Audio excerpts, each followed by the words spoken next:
So let's go ahead and kick off our conference with our first session, which is mine. And hopefully everyone can see our slides in our main screen. And it's going to be about low-tech approach to teaching online. And we're going to be discussing online teaching solutions specifically directed towards primary learners. So let's go ahead and just jump right in. I do want to make sure that all of our members and our attendants and teachers and educators in our room today do understand that OUP does provide a lot of professional development, and it's not really difficult or even long to read or follow up on these types of research papers. And a research paper or focus paper that's related to the topic I will be discussing is actually going to be on teaching online. So when you do have time, we're going to have this image pop up later again, but I want to make sure that we do have that access to the focus papers for future use and reference. It's a super easy read, and it's very, very informative with a lot of simple process that can help anyone in a remote learning classroom setting. So what I would like to do is, before all of my sessions, what I like to do is trying to get our teachers and our participants motivated and involved into our chat box and trying to hear some feedback with everyone in our session today. So I do have 3 questions that I would like to ask, and please kindly write them into the chat box. And once again, I am not expecting long paragraphs or essays, but simple short phrase answers would be great. So our first question, it asks, how would you define or describe a low-tech classroom? How would you define or describe a low-tech classroom? Please go ahead and put your answer into the box, into our chat box. And please do not be discouraged, even though we may continue on to a next question or a next sample discussion topic. I still would like to have everyone feel free to put in your answers and continue sharing your ideas, thoughts, and opinions and experiences as well. Let's go ahead and read, wow, all of these responses. And there are some key words that I am recognizing. I saw either low internet or less technology. I also am reading, surprisingly, the word poor into the responses as well.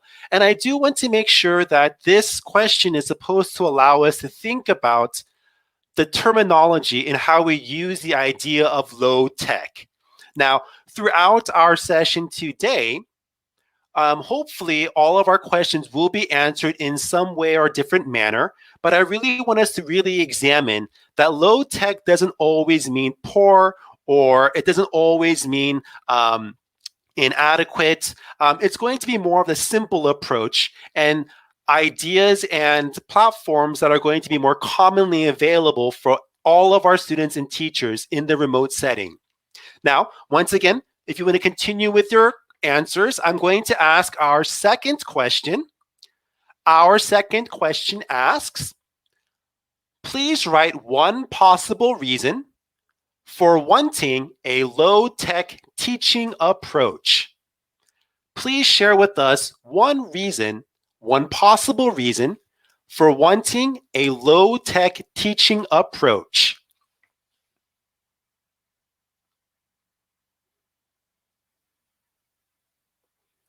Good. It is great to see all of our answers coming in. I really, really appreciate the sharing of experiences and responses.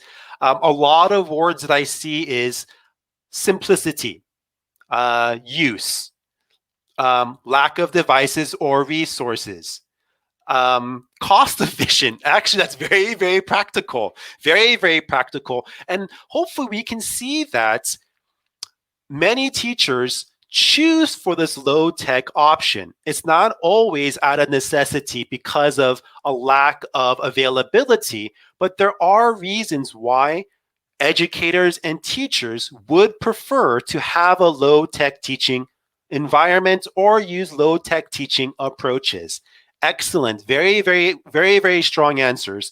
And I do want to continue to our third question. Now, this is going to come from more of your personal experience, but the third question asks, can you share a successful low-tech option you have used in your classroom? Can you share one successful low-tech option that you may have used in the classroom? Excellent. These are great responses coming in. Now, also not just in a traditional classroom, but a low-tech option in a virtual classroom setting too. Good, excellent. It seems to be a lot of flashcards, really. We have a lot of board games, whiteboard, mobile. Now, once again, these are different options that we can actually use in a virtual classroom. Some of the responses like mobile usage or the whiteboard can still almost lean towards the mid-tech or even high-tech tools and resources available. Voice recording, excellent, excellent job. Very, very good. So I do want to say thank you for sharing your ideas. And I do want to go ahead and jump into our agenda for today. So with our warm-up discussion questions, they are supposed to be designed to kind of get our mental juices flowing and really thinking about the low-tech environment, the purpose, the reasons, and we're going to see how this affects our key points for today. So first of all, we are going to look at why choose a low-tech option. The second point is we're going to look at classroom applications. Now, these are going to be activities and methods for the whole class to be used together. We will also follow classroom applications, looking at the individual students, how our individual students can respond in the classroom using a low-tech option. And then we're going to wrap up our session, hopefully looking at our time with some Q&A, summary, and looking forward to it too. So let's go ahead and jump right into our first topic of why choose low-tech options. Now, using a low-tech option, it usually stems from the reasoning of a barrier of remote instruction, meaning there is an unequal access or unequal balance of accessing certain tools. Now, this access can come from many different areas. Now, this access not being available can be just the physical part. Either the internet is not strong enough, or there are certain tools or resources that a teacher cannot access depending on the cost or depending on certain registration, or on the other end, maybe a student is not able to access it as well. So the idea of the availability can really hinder the choice of a low-tech option to it too. Now, the second idea is that the competition of this access is also very important. We all know that we are working in a remote learning environment. Many teachers are using virtual classrooms such as Google Classrooms and Zoom. And on the receiving end, the access of content is also in competition with our students to it too. All of our students are now, or many of our students are having remote classes at home, but not always available to having computer access. If you have two parents working from home and you have a brother or sister trying to use online access to virtual classrooms, there are many families that do not have 4 or 5 computers or even tablet access. So this idea of sharing the materials, sharing the content of getting to the Zoom class itself or virtual classroom is also something that we should have to deal with too. And third, trying to make sure that the user knowledge of using these tools needs to be considered. The user interface, their experience is also needing to be considered. Like I mentioned earlier, we are focusing on primary students and sometimes even young primary or pre-primary age students. And even though they may have access to a Zoom classroom or Google Docs, they may not be able to physically have that knowledge to either type or to actually use the platform intended programs or tools that are available to them. So once again, I do really want to reiterate this point, and I found it very fascinating that many of our teachers responded this to one of our earlier questions, as in the poor level of access or technology. I by no means am saying low tech is no tech. We can still use technology and we can still use all these great resources that we have available as tools of education, but in more of a simpler way. So please do not say or do not think I am trying to be completely analog and say that no tech is being used. There are simpler ways and basic tools and platforms that we can focus on. And these basic tools can still provide learning objective goals, success with our teaching content in asynchronous and asynchronous learning environments too. So once again, please do not think that, oh, just because I am using my camera only in my virtual classroom, I feel limited of only doing synchronous lessons or only doing asynchronous lessons. Both of the options are available for our educators to have that flexibility. And that's our point for today. We want to see those methods and see the reasons of how to deliver successful classes too.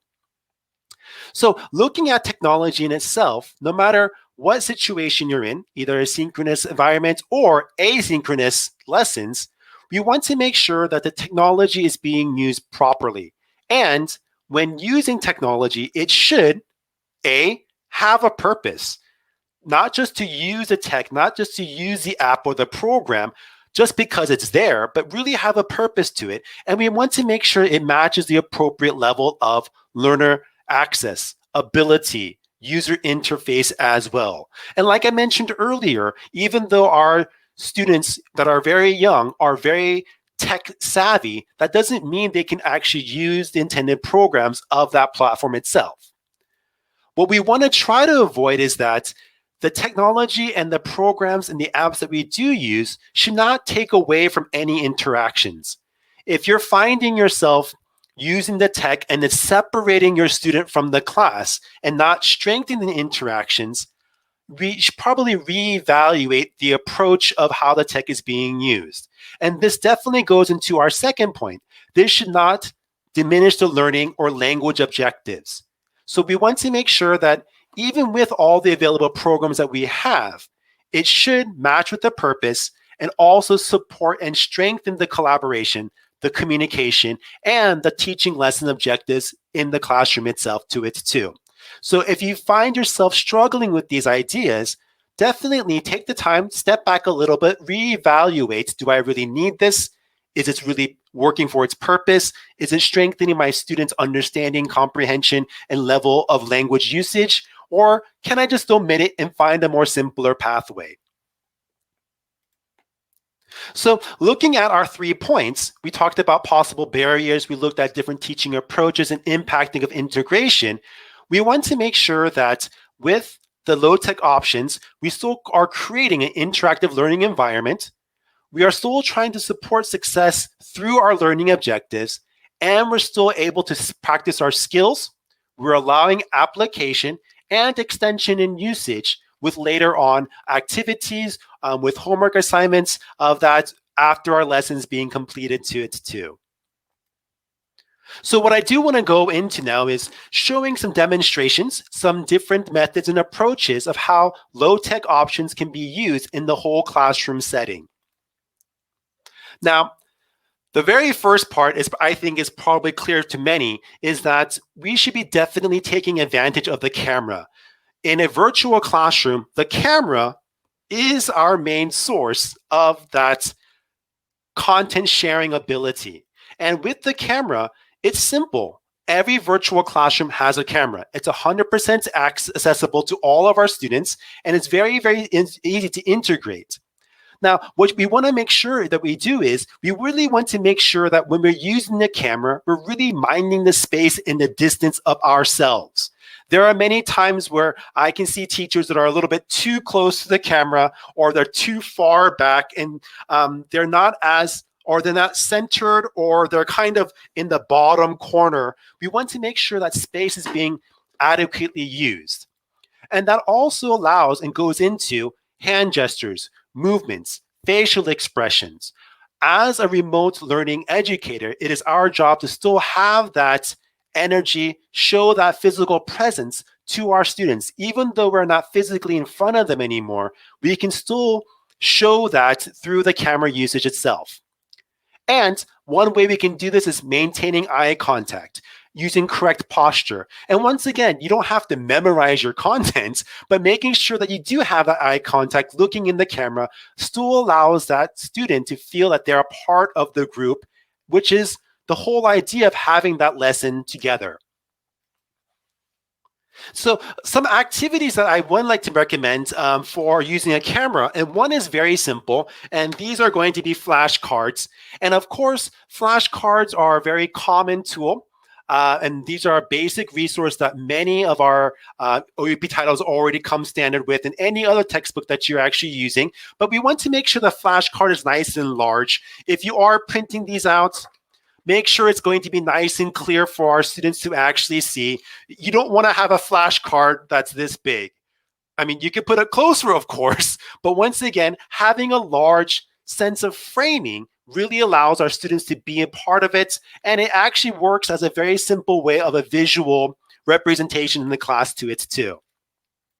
Now, another great example of a activity or a tool you can use with our camera are our puppets. And if you guys hopefully can recognize our first puppet that I'm going to be showing, and let me get our second puppet. So as you can see, the puppet itself, I believe, really works well, not because it only gives a visual context to it, but as a teacher who's working by themselves in the room, you can really use the puppets when you're reading dialogues or conversations together. You actually have three people, three speakers that you actually can use back and forth now. So once again, instead of me reading a passage, if there is a dialogue between 2 or 3 characters, you can visually represent them and speak into the conversation to it too. And this is all through the use of the camera itself. You can have it closer, whoever's speaking, zoom them back. If I'm speaking next, I can go a little bit closer, and you can rotate the characters over and over again. So another way of doing this, another way of using the camera is going to be using show and tell Aurelia, and this is going to be using objects or images that they actually do. I'll be talking about this example a little bit more later on, matching with our drawing itself to it too. Now, drawing doesn't only have to be a hand drawing. It can be a craft. It can be anything that they can actually develop on their own, and you can still use that communication through the camera use. Now, one activity that I really enjoy, it's actually called Magic Object. I'm not quite sure if you guys have heard of this before. Possibly many of you have already, but I want to show you what Magic Object is and how we can use the camera, use the space, have the gestures, and incorporate our students to have that communication and collaboration as well. So I do want to explain and show you a quick demonstration of Magic Object activity. So it's basically split into 3 different kind of sections. In the first section, we want to make sure that we're incorporating our lesson topic. And the second part is going to ask details. And then after the activity has shared the details from our students, we're going to guess and then pass this along. And I'm going to give you a demonstration of this. So please, if it sounds confusing now, do not worry about that. So for example, if our lesson topic is our visit to the zoo. Now, once again, many course books working with pre-primary and primary learners have some type of travel or animal kind of unit, and you can use any animal for this activity. Now, for the details, we're going to ask our students to think of a physical, an action, and a sound detail, because this matches the zoo topic very, very clearly. And then the teacher is going to ask, what is this object? And then the students are going to respond. So hopefully you can see that this activity is a guessing activity by description, through giving them hints and clues, and then the students are going to be participants of guessing what's happening next. So what I would like to do is I'm going to demonstrate this using our camera together, and you don't need any other materials except for yourself, your hands, and the camera too. So this is my animal. Okay, our topic was going to the zoo or any animal, so I am going to pretend that I am holding my animal in my hand, in my ball here. So I'm going to take a look at it and peek at it. And as I'm peeking at it, I am going to give everyone here today some clues. I'm going to give you a physical clue, an action, and then a sound. And then I'm going to ask you to guess what the animal is. So let me go ahead and look at my animal. Okay, my first clue, everyone. Physical. My animal is pink and soft. Pink and soft. Now, please do not guess yet. I'm going to give you all of my description points first. The second is action. Okay. My animal action. Okay. They eat all day and sleep a lot. Now, once again, I can see the answers popping up. Don't share your answers yet, everyone. I'm going to keep looking at my magic object, and I'm going to give you guys the sound. Okay, everyone, please listen carefully. The sound is, in America, where I am from, the sound of this animal is oink, oink, oink. Let me make sure. Yes, it's oink, oink, oink. Now, in Korea, where I live currently, the animal sound of this same animal, but the sound is different. It is 꿀, 꿀, 꿀. In Korea, it's 꿀, 꿀, 꿀. Now that I've given you my descriptions, I am going to ask everyone to guess. What animal is it? Now, this time, everyone, don't forget, we want to put it in a full sentence. Please put it in a full sentence. It is a, or it is an. Very, very good, everyone. Very good. Now, what do I do now? This is where the camera works in. Now that I have finished and everyone guessed correctly, I hold the ball to my camera. And then the next student is going to pick up the ball, and now their magic ball is a different animal. So they have a different animal, and what we're doing is we're passing and we're collecting the different magic animal in this activity again. So you can do this in very small groups. If you do use breakout rooms, they can do this to each other, but usually breakout rooms is not a low-tech option. So this is a whole class approach. So you can see that this game really uses that camera back and forth, and it still allows the student to be part of the room, part of the activity itself. So please try it out. It's very simple. And what do you need? A camera, your imagination, your magic ball. Very, very simple. So what you also want to do is, as I mentioned earlier, I was asking a lot of our attendants today to share their ideas. And hopefully earlier you can see I was giving some visual, non-responsive clues, but we can also do this as well. We want to use the camera to get that non-verbal responses out, meaning because your whole classroom may not be able to have all of their mics on, a very simple way is a thumbs up, thumbs across, or thumbs down. Now, in my experience, if you are using a Zoom classroom and you have 12 or 18 students, you have all of the students in one frame, and you can't always distinguish this and this sometimes. So what I like to recommend is I like to use what they call stoplight cards. Now, these stoplight cards don't have to follow the stoplight itself, but pretty much they're just 3 different colors, and they can use any color at home, or 3 different colors. I have my green one, I have my red one, and I have my yellow one. So with these nonverbal cues, they can color a circle, or they can actually use any of the 3 colors. And if you have to ask a question and they don't understand, or if I ask them a comprehension question, they can say, they'll just hold this up instead. Or they can say, I do understand. Or can you please explain that again? The reason why we're doing this is because instead of the thumbs up and thumbs down, in a screen with 20 students, it is much easier for this teacher to see a color and recognize, okay, does everyone understand? Uh-oh, I saw Bobby. Bobby has a red color up, and I know that I can go to him directly. It's a little bit quicker, but it really keeps your organization and class management much easier by recognizing the color flash up and just using the camera itself. So please try this out again. What I like to do also is I have my students just grab any red color shape. It could be an apple. It could be one of their yellow toys or a green hat. Whatever they have around the house, they just run around and collect, and they can use this as a stoplight cards itself to its too.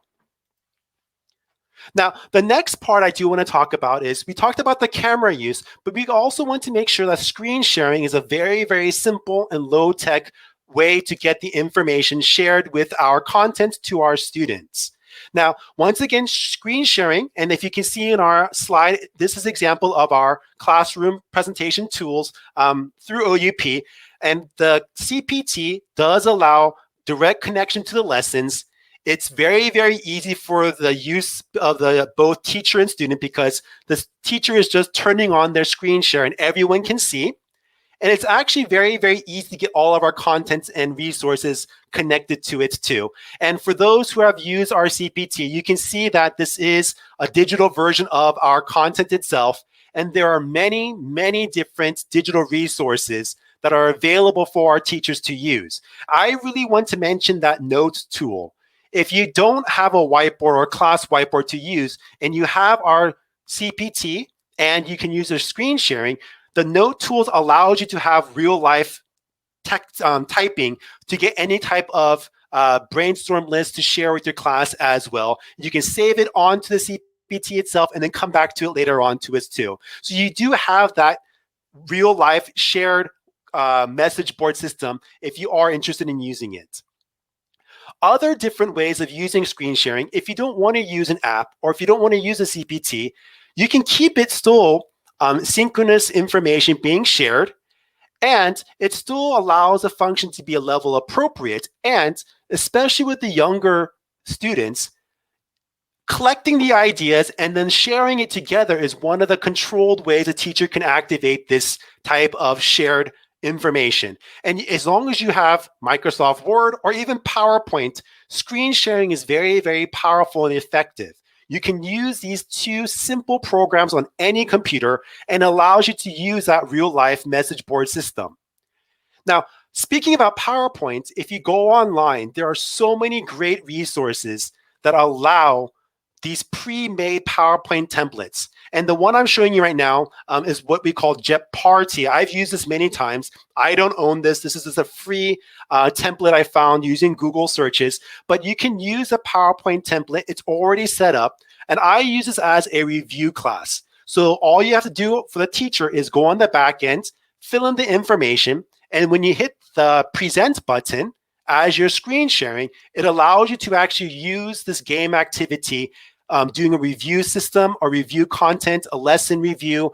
It's a very, very simple way. And this is only one example of how these PowerPoint templates are already set up for you to use. Now, I do want to go into our third type of content usage, and this is going to be content that can be used that's customized and developed by the teacher. Now, the reason why I really encourage teachers to use and create their own content is it allows them to target the lesson objectives. You can use this as a preview or review by recording it and then sending it to your students as an asynchronous approach. And when they look at it at home or practice at home during your class time, during the synchronous time, you can really allow that discussion to be developed or sharing of the experiences back and forth while you're actually there together in that room setting. And you can always use any of the resources earlier to develop your own recordings. You can do audio recordings or video recordings of flashcards or audio recordings of songs and chants to it too. Now, the reason why I bring this up is there is a content developer. Her name is Vanessa Riley, and she does such a great job of using the video camera and developing her own chants and using flashcards for emotions too. So at this time, I'm going to ask Sean to put up our video. We're not going to watch the whole thing, but we're going to see how she's able to use the camera as a pre-recorded session to review some of the flashcard words that they've practiced in the classroom.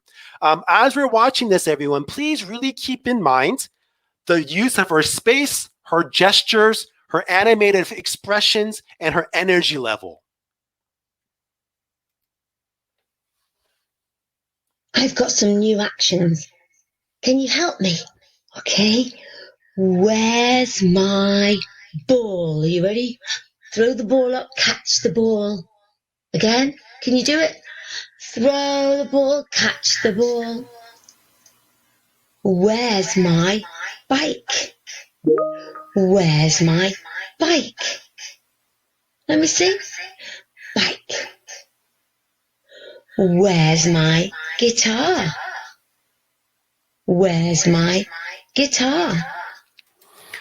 Great. So we don't have to watch the whole video itself, but you can really see her animated expressions. Everything that she does for the where. She says, can you see? She throws the ball up. Even her hair is actually getting tousled around to it too. So once again, she is able to use those pre-recorded videos, and she's able to just to go through her flashcards. She doesn't actually have the physical flashcard, but she put it up as a digital posting. But you can see that this teacher created content is very, very simple to use, and it's very, very effective. And the best part is because it's digital, you can keep it stored for future classrooms, future class times, the next year of the same type of book lessons again, and you can keep that all stored in your database, your personal collections to reuse over again to it too. Now, once again, looking at our 3 types of low-tech options for the whole class, you can see that they really do support the learning objectives. We were able to incorporate all the lessons to it too. It still allows classroom interaction. That collaboration and the communication from our students has not been lost at all. And once again, underlying our whole theme today, it is simple to access and it is simple to use to it too.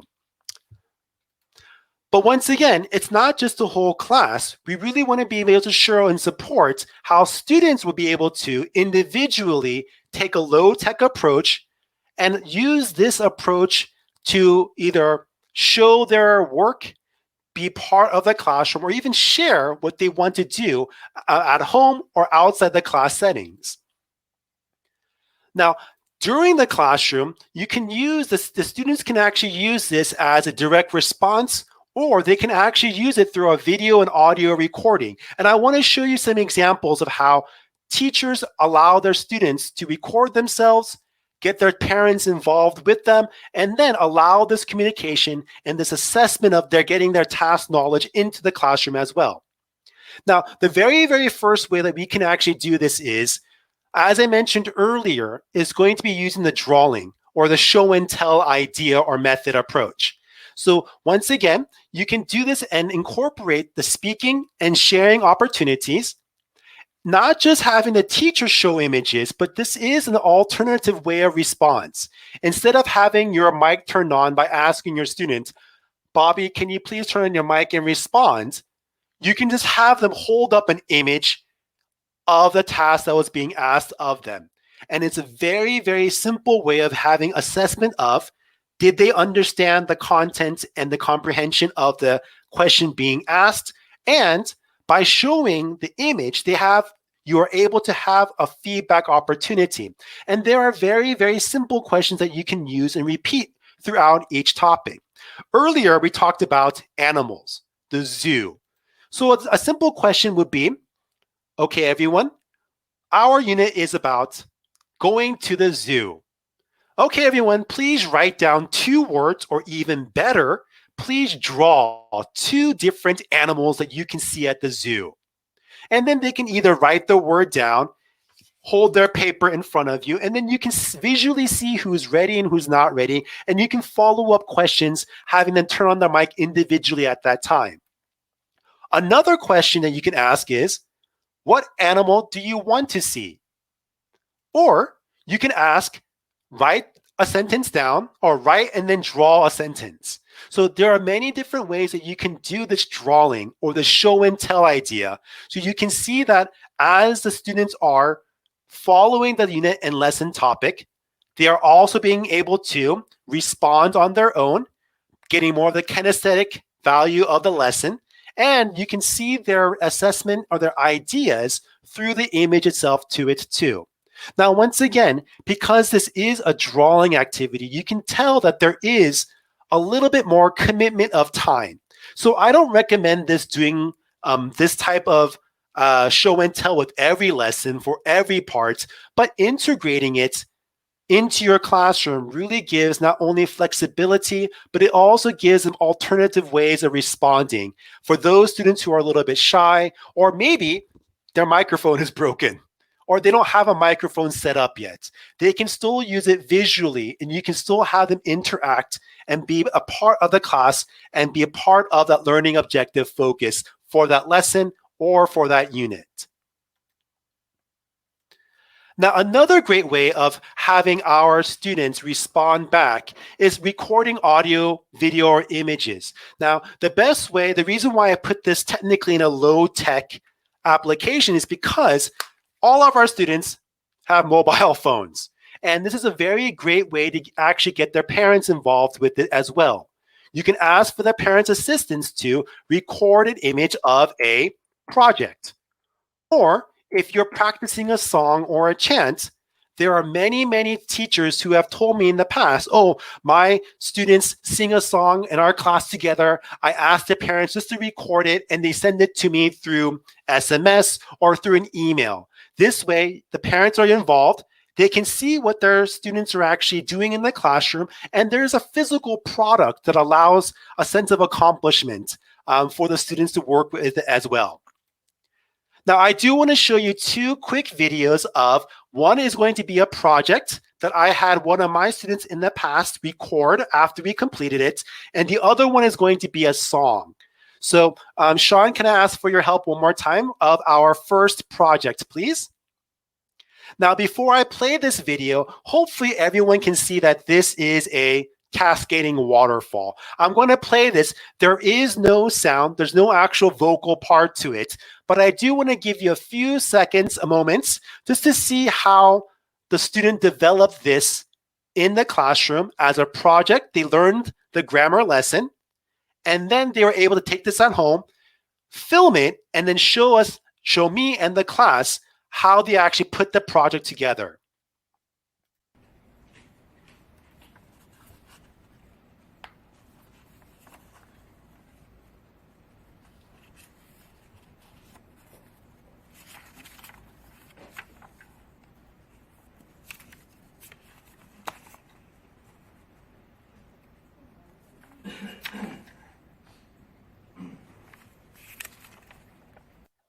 So hopefully you can see that part of the project was, if you can notice by the words, this was a grammar lesson and we focused on prepositions.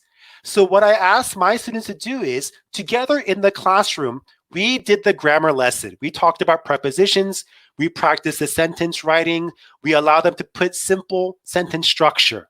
But for home, I asked them to make the cascading foldable and then draw a picture that goes along with it to visualize and represent what the sentence is talking about. So this is a very good image to look at. It says beside.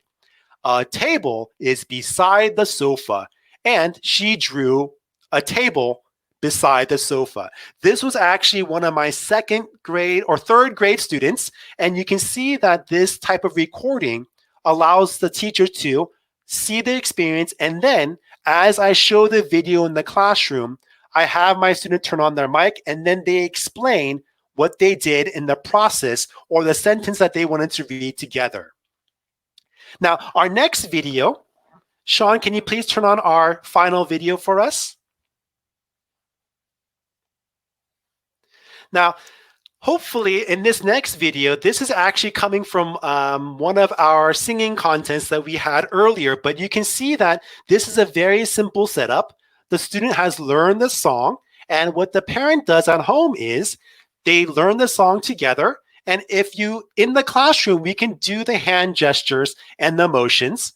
And then at home, the student will practice the song, review the song, and then we'll record them. The parent will help record it, and they'll send it to the teacher through email or through SMS. And you can see how this can be done in a very simple and very low-tech way. So let's go ahead and listen to our student song together.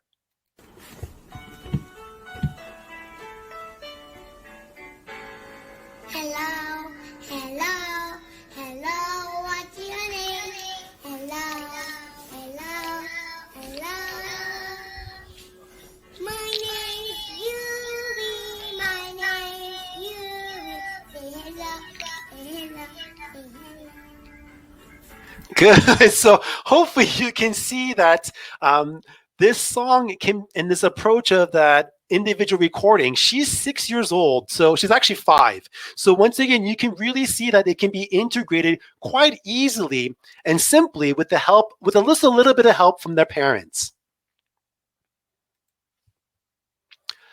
So once again, another quick way of returning back to our stoplight cards. You can also use these stoplight cards during classroom as well. It's not just no or yes or maybe, but you can use these stoplight cards to have students ask questions in the classroom as well. If you're talking about a reading passage or if you're doing a discussion and they'll say, oh, teacher, I don't understand. Instead of clicking the raise hand function, they'll just put up the red sign. The teacher is scanning the room and they can see, oh, okay, Sally has a question. Or maybe if you're talking about the zoo, Chris wants to share something. They put up the green sign. Teacher, I want to share something. I saw a big giraffe last weekend at the zoo. So these types of flashcards, or I'm sorry, these types of signal cards could also be used in multiple ways and not just as responses, but they can be also used in asking questions in the classroom as well. Now, once again, if you are thinking about ways of communicating asynchronously to our students, outside the classroom, there are many different ways that you can keep communication very simple and also low tech too. Now, class message boards, hopefully you can see I put a little asterisk next to it, is because oftentimes class message boards take a lot of effort and time of typing. And with our younger primary level students, especially grade K, grade 1, 2, or 3, class message boards may not be always an option. But once again, if this is something that works well for your classroom, message board systems actually work very well to it too. Now, once again, you can always use emails. I have a separate teachers account that I made just for my classes, and they can always email back and forth. But a great option that I have noticed, and this is something that's very, very popular in Korea, is the use of mobile messages. Many times teachers actually allow a different Kakao account or WeChat or WhatsApp account just for their class, for their teachers to contact their students. But also, teachers contacting parents as well. So the communication can still be very, very simple outside the classroom and not always have to be difficult and a very hard way to find simple solutions. So all three of these are very good options that you can use, and it all depends upon what best fits you and what best fits your communication needs for your students individually or for the parents. Now, hopefully, throughout our session, we were able to take a look at why low tech is a great option, the reasoning behind it. We're able to look at different approaches for the class and the individual, but I do want to make sure that our teachers and all of our members here today are able to look at the information and really think about their own application through self-reflection. So in the chat box, these aren't any questions that you need to type. Do not have to give any responses to this. But I do want to take a few moments for you to read each of the questions and really try to apply it to your own classrooms. Like the first question asks, is your current technical integration clear for use in supporting your learning objectives? What areas would a low-tech option be better for you? how could you integrate a low-tech solution into your classroom? And finally, what areas do you need more support with? Maybe you're thinking, okay, I would like to have a low-tech option, or I would like to have integration of more programs and more of a mid-range or high-level range, but I'm not quite sure how I can actually do this with my current OUP materials, content, or resources. So what I do want to show is that there are ways for us at OUP to provide the support for you. And we do actually have a great digital platform and a service that allows you to stay connected and, most importantly, stay informed about what's available for our OUP lines, our course books, and anyone using our products.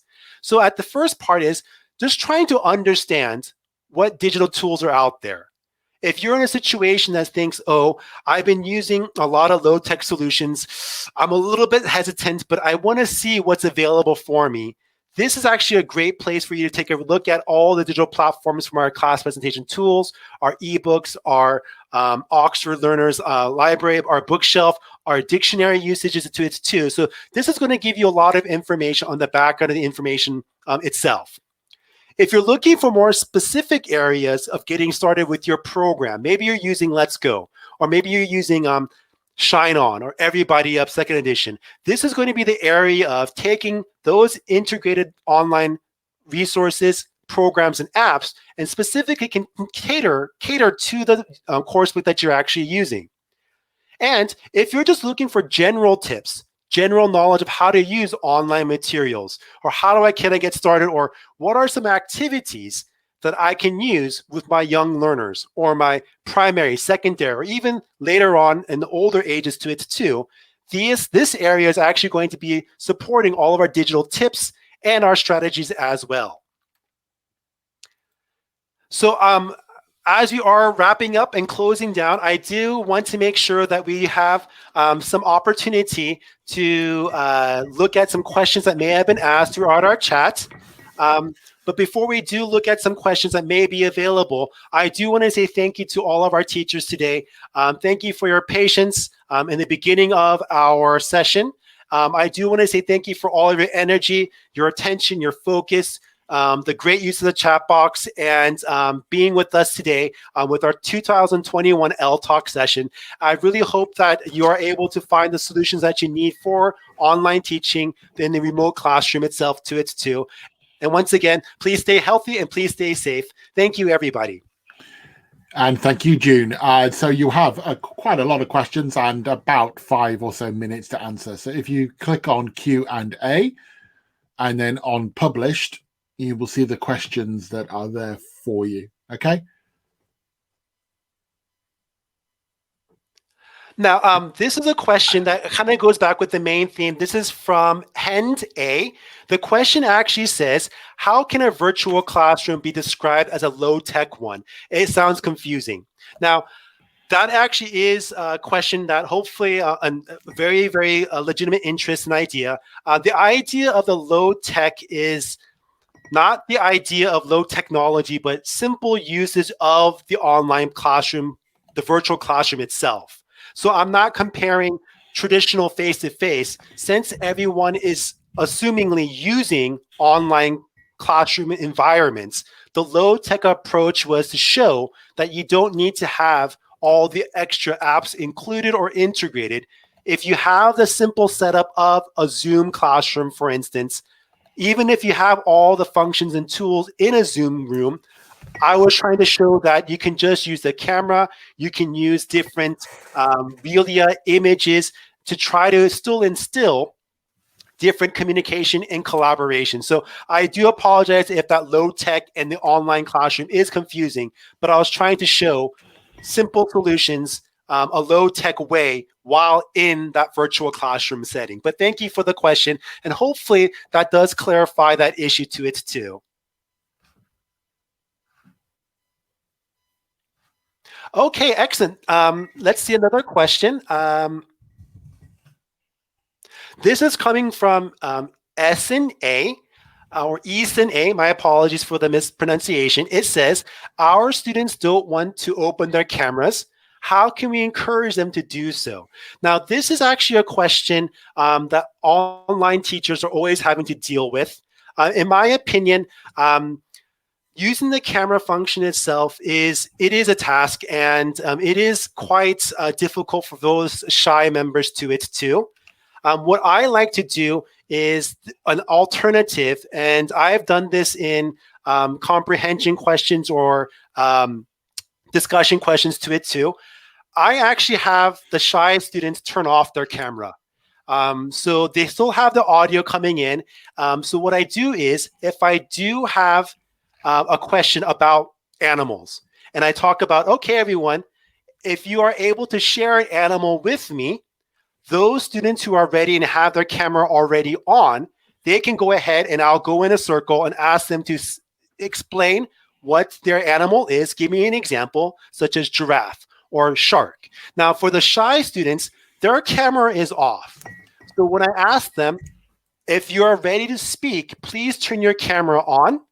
Please say your answer, and then they can turn the camera back off again for that one section or for that one event. I really do believe that giving them the choice to when to turn the camera off and on is a very slow start of getting them more comfortable using the camera function as well. Another alternative answer, in my opinion, is speaking to those students or one-on-one individually before the class starts. If you are able to contact them through a mobile phone, use that camera phone kind of setting first. Let them get comfortable seeing you one-on-one. If you end up having a small group later on, you can build that amount of confidence and comfortability slowly. But once again, I do not think that that solution is going to happen overnight. It does take a little bit of time. And to be honest, I myself don't always feel comfortable either looking at a camera, only because I'm looking into the camera, but I still have a hard time trying to gauge out the other screens as well. So as a teacher, I'm not 100% fully comfortable either.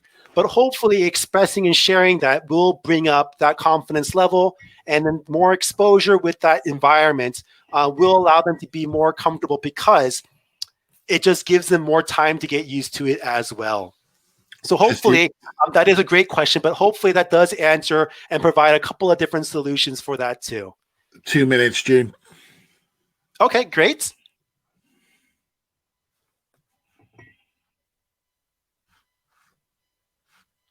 Now, the last question, hopefully I can answer quickly, is from Laxmi W. The question says, can low tech be used to improve students' creativity and critical thinking, and how? I believe this is actually a very, very great question as well. Thank you for asking this question. The creativity part, hopefully you can see that some of the activities like the drawing and the show and tell can really allow this creativity process to work out and be shown into the classroom too. With the critical thinking parts, this may come along with some of the asynchronous videos or assignments that teachers can upload later on. Earlier, you can see that with Vanessa Riley's video, she did show different activities for throwing up a ball or using your bike. Now, what they can do as a response to help creativity and critical thinking, for instance, vocabulary, you can make that pre-video sent up, and as their response, have them record or show in the classroom a different motion or a different gesture or a different response that was different from either other members in the classroom or the one the teacher has provided as well. Now, once again, this may be not exactly the creativity or the critical thinking, the academic skill that you may be looking for, but once again, it does build up and show that there are allowing the students to have that alternative thinking process, and allowing that that there are different ways of doing something, and having the teacher being much more open and receptive to those different ideas is always a strong positive start to it too. So thank you, Laxmi, for that question. I do appreciate it. 40 seconds if you want to do one more. That is wrapping up our time. I'm sorry, can you repeat that? You've got about 30 seconds if you want to do a very quick answer to one more. Oh, I don't think I did 9:30. I'd rather take that time to say thank you again to all of our attendants today. Once again, thank you, Sean, for your support as well, and all of the supporting moderating team on the back end. I really appreciate everyone's support and our time together. Everyone, please enjoy the rest of our event. Thank you, everyone. Thank you very much, June. So what you will see on the screen in the moment, folks, is one of those offers that we talked about. I'll just wait for it to pop up if we can. One of the moderators will pop it on the screen in a moment. I think, and so when the offer comes up, you'll be able to go and get to the expert paper for it. All right, I'll put it up. Hang on. There you go. So you can see that offer there. June, can I just ask you to mute, please, because I'm feeding back through you. So you can click on that paper and you can get the offer there. And we would like to say thank you to June for such a wonderful opening session to day 3 of ELTOC. That was absolutely marvelous, June. Very well done, and well done given you must have been quite stressed with the dropout just before we started. And thank you for the masterclass of how to deal with so many slides so well in such a short amount of time. Very impressive.